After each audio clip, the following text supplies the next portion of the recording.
Assalamualaikum warahmatullahi wabarakatuh. Perkenalkan, kami dari tim Ekspedisi Patriot Kawasan Transmigrasi Anawa akan menyampaikan hasil kajian kami yang berjudul Rekomendasi Evaluatif Berbasis Data dan Partisipatif sebagai Pondasi Tata Kelola Kolaboratif dan Penguatan Korporasi Masyarakat di Kawasan Transmigrasi Anawa, Kabupaten Kolaka. Program Transmigrasi Patriot merupakan langkah strategis yang dirancang Kementerian Transmigrasi untuk memperkuat pembangunan kawasan transmigrasi. Salah satu kawasan yang menjadi bagian dari program Transmigrasi Patriot ini adalah kawasan Transmigrasi Anawa yang terletak di Kabupaten Kolaka, Sulawesi Tenggara. Kegiatan ini bertujuan untuk menghasilkan dokumen rekomendasi evaluasi kawasan yang komprehensif, partisipatif, dan berbasis bukti. Kegiatan ini telah dilaksanakan pada tanggal 12 Agustus sampai 9 Desember 2025. Mencakup seluruh desa dan kelurahan di kawasan Transmigrasi Anawa, yakni Kecamatan Tuari dan Kecamatan Watubangga. Adapun metodologi yang digunakan yakni pengumpulan data primer, pengumpulan data sekunder, dan analisis data yakni analisis deskriptif, kuantitatif, analisis kualitatif, spasial, komparatif, dan SWOT. Berdasarkan peta tutupan lahan sejak tahun 2015 sampai 2025, terlihat tidak ada perbedaan yang signifikan. Wilayah ini masih didominasi oleh hutan lahan kering, baik primer maupun sekunder yang tersebar di bagian perbukitan dan area dengan tingkat kemiringan yang lebih tinggi. Program transmigrasi di Kabupaten Kolaka terjadi pertama kali pada tahun 1973 dengan lokasi di UPT Towa.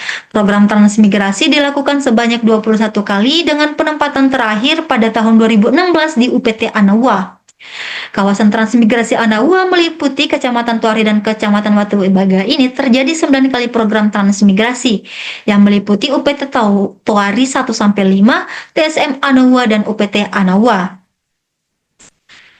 Masyarakat yang banyak mendiami kawasan transmigrasi Anawa yakni Bali, Nusa Tenggara, Jawa Tengah, Jawa Barat, Jawa Timur, Lampung, Sulawesi Selatan, dan masyarakat lokal yakni Moronene. Masyarakat transmigran di lokasi Anawa cenderung mempertahankan nilai-nilai kedisiplinan, gotong royong, dan etos kerja yang tinggi yang menjadi ciri khas komunitas asal mereka. Berdasarkan data yang telah diperoleh, aktivitas ekonomi didominasi oleh sektor pertanian yakni 49,72%,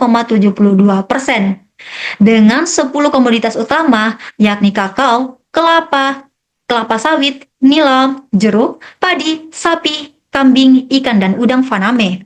Rantai nilai komoditas utama salah satunya kelapa yang banyak dibudidayakan oleh masyarakat di kawasan transmigrasi, dapat dilihat bahwasanya nilai tawar di petani hanya 3.800 sampai 4.000 per butir. Dengan 3 jaringan utama yang membedakan tingkat nilai tambah dan aktor yang terlibat.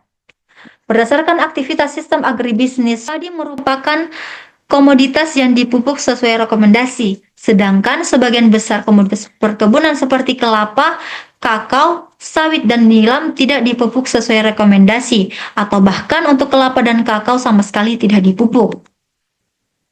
Selanjutnya adalah sumber daya alam dan kondisi lingkungan di kawasan transmigrasi memiliki karakteristik sumber daya yang beragam, yang tercermin dari kondisi geologi, ketersediaan air, tutupan lahan, morfologi wilayah, dan potensi rawan erosi.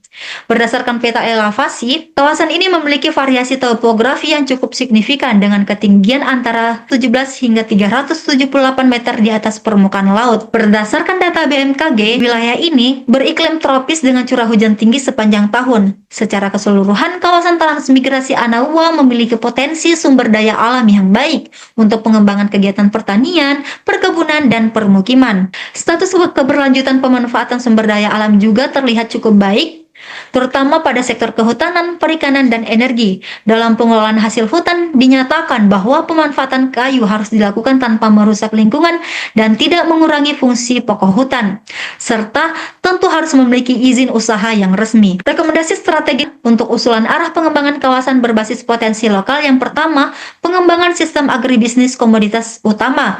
Kemudian yang kedua, pemenuhan infrastruktur dasar semua desa dalam kawasan. Yang ketiga, peningkatan kapasitas sumber daya manusia dalam mengembangkan sistem agribisnis komoditas. Keempat, pengembangan kelembagaan yang mendukung kapasitas dan jejaring agribisnis. Kemudian untuk rekomendasi perbaikan kelembagaan dan tata kelola, perbaikan kelembagaan perlu dilakukan dengan meningkatkan kapasitas sumber daya manusia yang terlibat di dalamnya, baik melalui pelatihan, pendampingan, maupun penguatan pengetahuan mengenai manajemen organisasi dan perencanaan pembangunan yang partisipatif. Terkait intervensi prioritas terdiri dari jangka pendek dan jangka menengah. Untuk intervensi jangka pendek yang pertama yakni penyelesaian masalah penyebab bencana banjir, perbaikan infrastruktur dasar dan infrastruktur pendukung agribisnis komoditas, perbaikan subsistem input dan subsistem produksi komoditas, peningkatan nilai tambah dan akses pasar.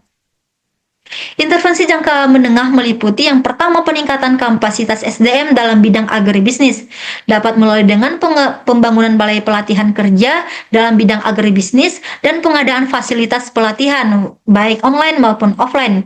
Kemudian pengembangan sistem agribisnis, hilirisasi, logistik dan rantai pasok komoditas. Yang terakhir yakni pengembangan kelembagaan dan jaringan pemasaran. Adapun desain tata kelola kolaboratif dapat dibangun dengan mempersiapkan yang pertama, rencana pengembangan sistem agribisnis komoditas, yang kedua, identifikasi dan proyeksi pasar komoditas dan olahannya, identifikasi dan proyeksi para pihak yang berperan dalam sistem agribisnis komoditas, mengkaji dan menyempurnakan sistem perundangan dan aturan main yang berlaku untuk mendukung sistem agribisnis komoditas, dan yang kelima, menyusun proyeksi dan model kolaborasi para pihak dalam membangun sistem agribisnis komoditas. Adapun luaran yang telah dihasilkan dari kegiatan ini yang pertama, peta daerah aliran sungai, peta elevasi, peta sebaran rumah-rumah ibadah di kawasan, peta infrastruktur, peta rawan erosi, peta energi, peta komoditas, peta jaringan jalan, peta geologi, peta kesehatan, peta pendidikan, dan peta infrastruktur. Dan luaran lainnya yakni adalah publikasi media massa, pembagian benih cabai dan benih padi IPB. Berikut adalah bukti kegiatan yang dilakukan selama bulan Agustus sampai Desember. Sekian dari apa yang bisa kami sampaikan. Terima kasih. Wassalamualaikum warahmatullahi wabarakatuh.